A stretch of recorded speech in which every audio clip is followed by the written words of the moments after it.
Our next speaker is Amy Emmerich. Amy is the Chief Content Officer at Refinery29, the leading digital media company for women.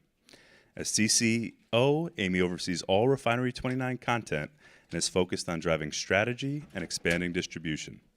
Amy has more than 20 years of experience developing content and programming for brands including Refinery29, MTV Networks, and Vice Media.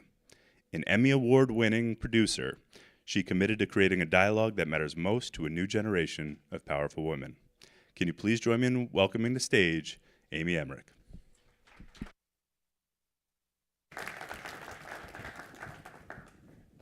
What's up? What's up? Good morning. Happy Halloween. Just walk with me for a minute so I could see this monitor. How are you guys? Yes, I'm Amy Emmerich, CCO of Refinery29. I'm going to take you, I can't talk as fast as Maddie B, but let's see how I can do. We're going to talk a little bit about bottling up the now. At Refinery, we really are committed to uncovering human truths and debunking stale perceptions of young women. It's what we focus on every day. Let's talk about women. Money is power. This is what happens when you take a Mac presentation and put it through a PC. Money makes the world go round, and women have it. I'm talking women with the capital W, okay? That subset controls 75% of the annual spending by year 2028. Our audience right now controls $105 billion. This is not a trend. This is not going away. If anything, it's going to get stronger. Purchase of power. Power and purchase.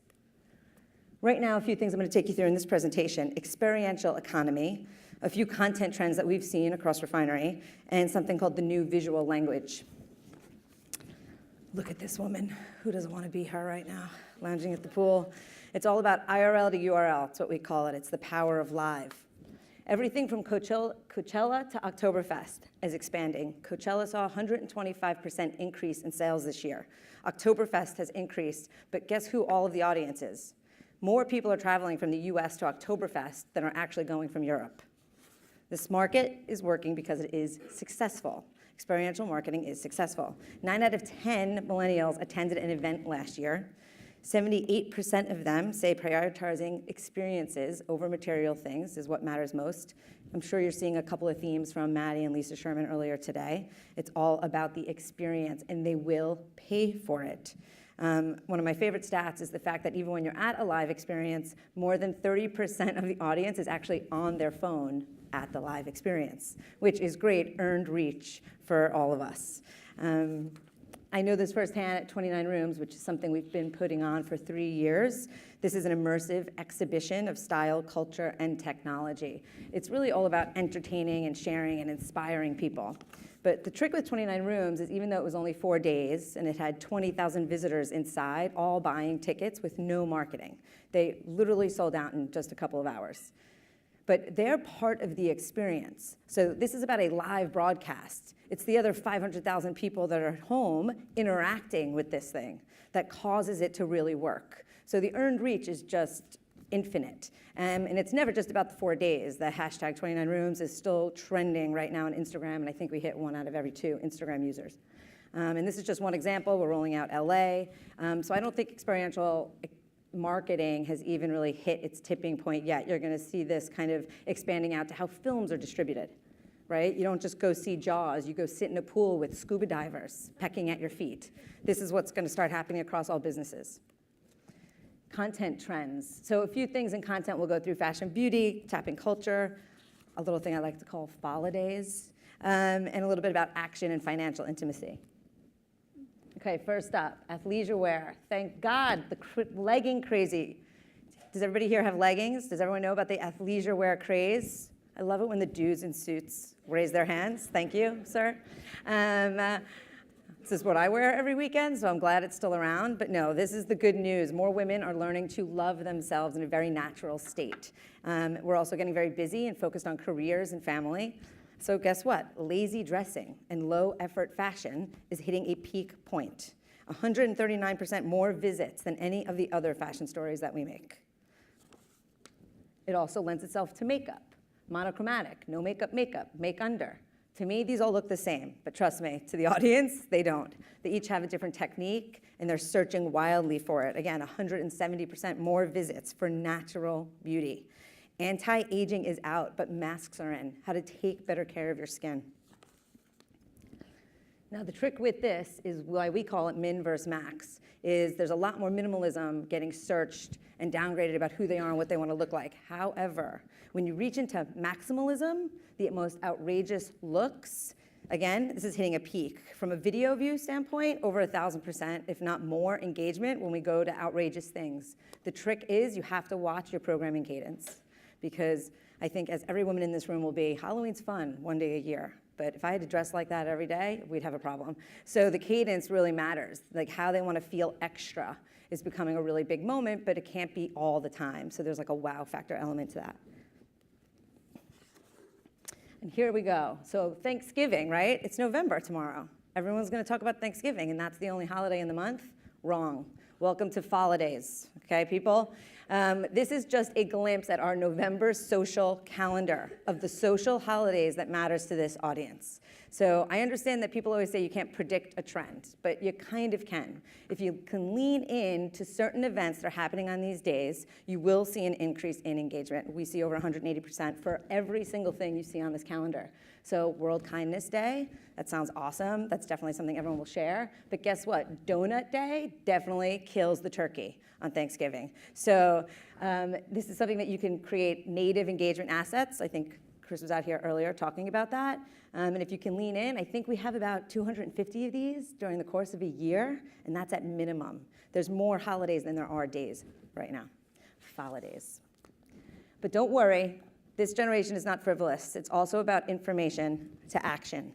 It's from Donut Day to DACA. Okay, we've seen a huge increase in current events. I'm sure the politics of this country right now are helping that. But this generation, millennials and Gen Z, it's really about culture, corporate social responsibility, diversity, inclusion, work-life balance. So even when you look at Emily's list, in 2016, they were contacted by 920 women about running for office. But this year, there's over 20,000 women predicted to be running for office next year.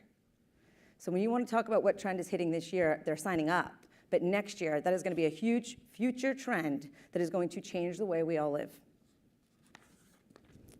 And for us, when we do stories about reproductive rights, they've always performed. But stories with IUD, birth control, abortion, look at the percentage of how the increase of traffic and engagement that we have seen around stories about impact, information, and action.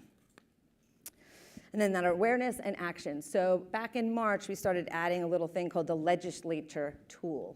How do you contact your legislator? We didn't see a ton of traction at first, but during the course of the year, it's up 2 times the amount of engagement. Now we've worked with Speakable. There's quizzes, petitions, donations. The audience wants to do something. They're more leaned in and engaged than ever before. Financial intimacy. How do you get intimate with your money? Money is a very big taboo topic for women. There was a shame that came to the fact that you didn't understand it, you didn't know how to ask for a raise, you didn't know what to do with it, but we're breaking that down. Like I mentioned at the top, there's a lot of money, but this is also about getting them to understand the personal narratives that come with money. This is how we have found to gain interest with them, engaging, honest, relatable content. Now it's about how do people spend their money? If I only had $42,000 a year, is it okay that I'm buying a pumpkin latte every day for $5.55? Like, you know, people might get embarrassed that they're not saving up, but it's a different world, and they're interested in that. And by everyone sharing more of those stories, they're starting an understanding of financial literacy in a new and interesting way. There's a career path, and there's a financial literacy path, how to just save up. It's not always tied to the career. We do a little thing called money diaries. It's basically the tools to understand. It's UGC content. Everyone tells us what they make and where they're spending their money. We started this at, I think, once a week. We're at every day a week. And the engagement is just up 60% since January. It's the second most searched content that we make. And the last trend I want to take you through is the new visual language. Maddie B was just talking about voice search. Guess what the other top search will be by 2020? Visual. Lens was created this year. Pinterest introduced visual search in February. Google has introduced Lens, and Bing just introduced it in June. So just take a look when you Google women. This is what comes up right now. Evangelized, sexualized, women eating out of salad bowls. I don't know what that is about. This is Refinery29 women. Look at the difference. This is something we've been focused on for quite some time. Everyone talks about SEO strategy. You got to think about your image strategy. 40% of all shoppers are using visual search, and that's only going to explode in the next year. So what kind of trends in photo? You've got nostalgia. This is a return to simpler times. Why is that? There's no photoshopping. It's natural. This is what they're leaning into. We're already seeing brands do this. Real women as models becoming prolific in social media. Diversity of size, style, ethnicity, portrayals of women. This is what is getting highly searched. And static is out, baby. It's all about moving and grooving. Clothes, fashion, food, it doesn't matter. It's reimagining language. And the last but not least, intersectionality. We just did a study with Nat Geo and IPG about intersectionality, and it's about inclusivity is the key. Intersectionality is the theory of how the interconnected nature of our social categories of identity leads not just to differences between individuals and groups, but to overlapping systems of discrimination. Women want to be acknowledged without being stereotyped. Is being a woman a universal experience? Not really. You've got gender, age, ethnicity, natural intelligence, a level of education.